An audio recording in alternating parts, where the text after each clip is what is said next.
Moi, je suis Didier Pujat et je travaille à la coopérative depuis fin 2003, puisqu'on l'a créée en juin 2003.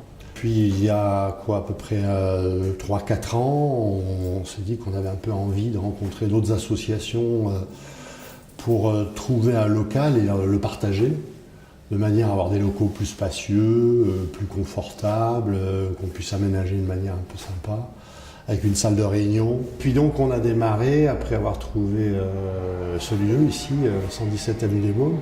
Et puis depuis 2 mois maintenant, on est 5 associations. Donc il y a, en dehors de la coopérative, une association qui mutualise des moyens pour la gestion et la compta des associations, l'administration, le secrétariat, tout ça.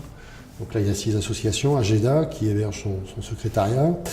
Il y a Court-Circuit, qui est une association qui œuvre pour la reprise en main citoyenne de la consommation. Donc l'idée notamment de raccourcir les circuits de distribution. La Prose des Sables, qui est une association de création et de diffusion autour du slam, et qui fait aussi des ateliers d'écriture.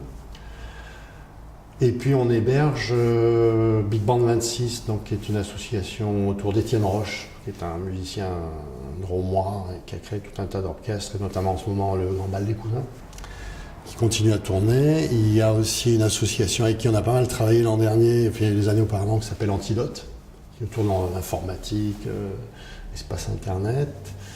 Et puis les webtrotters, qui sont des gens qui font des belles photos d'ailleurs. Merci les webtrotters qui font les photos en ce moment. On est à la recherche d'autres colocataires, puisqu'il nous reste encore quelques mètres carrés à occuper. Le but du jeu, c'est que ça nous coûte aussi le moins cher possible.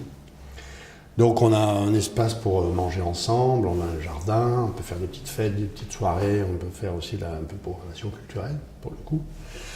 Et puis voilà, il nous semblait que c'était important de se regrouper et de vivre ensemble, de partager des choses.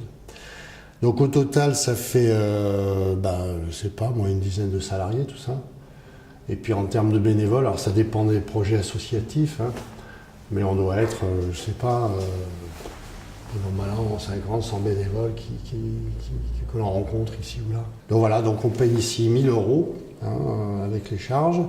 Et puis on partage l'électricité, le chauffage, etc. Donc on a trouvé un système. Donc les locations, ça varie entre 100, 150 par mois et jusqu'à 300 pour ceux qui ont les moyens et qui ont besoin d'espace. Puis les projets actuellement, c'est que on aimerait continuer sur cette lancée, peut-être créer d'autres espaces interassociatifs en Valence. Puis le projet, c'est de reprendre un projet qu'on a travaillé déjà l'an dernier, qui est de créer un café associatif à Valence. De créer un espace où non seulement on puisse boire un canon, un café, mais aussi on puisse échanger, discuter, débattre. Peut-être en les créant, les animant aussi, de manière à ce que chacun puisse s'exprimer. Ça donnera de nouveaux goûts à nos contemporains de débattre.